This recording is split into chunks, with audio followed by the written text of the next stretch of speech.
Either ઉપર આપણે આવ્યા છીએ અહીંયા. તો આ બહુ જે નજરથી આપણે 40 કિલોમીટર હિલ્લા જતા રસ્તામાં આવે છે આ જગ્યા. અને અહીંયા બાજુમાં સુરત નદી, અને આ નબી પોતાની કુમના જામીન હતા, એટલે તેમને ઝુલ્કિફ્લના નામ વડે ઓળખવામાં આવે છે. અલ કિફલનો અર્થ થાય છે જામીન અથવા નસીબ થાય છે.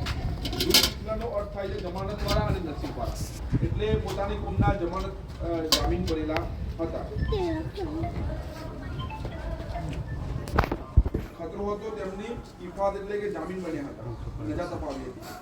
બની ઇસ્રાઈલના ઘણા લોકો કે જેઓ તેમના દુશ્મનોથી ભાગી છૂટ્યા, તેમને આશરો આપ્યો હતો અને તેમને દેખરેખ રાખી હતી.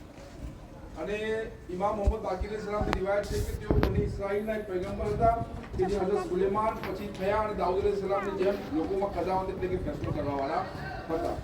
એવું કહેવાય છે કે ઝુલ્કિફલ નબી પોતાના પહેલાના પૈગંબરોને વાયદો કર્યો હતો કે દરરોજ રોઝો રાખશે, આખી રાત અલ્લાહની ઇબાદત કરશે જાગીને, અને ક્યારેય ગુસ્સો નહીં કરે. તો ઝુલ્કિફલ નબી પોતાના આવે છે. ઝુલ્કિફલ નબીનો રોજો પણ અહીંયા આવેલો છે, આપણે જોઈ રહ્યા છીએ. અને બીજું કે અહીંયા આપણા સહાબોના પણ કબર આવેલી છે. ઇમામ હઝરત અબુ યુસુફ અર રહેમાન અલ યુસાદ, હુન નાકિલ અલ તોરેદ, હુન્નાન અલ નિમલદી અને બારૂદ, એમના સહાબોની પણ અંદર કબર આવેલી છે. અને અંદર એક દિવાલ છે જૂની હિસ્ટોરિકલ જમાનાની, એ રાખેલી છે.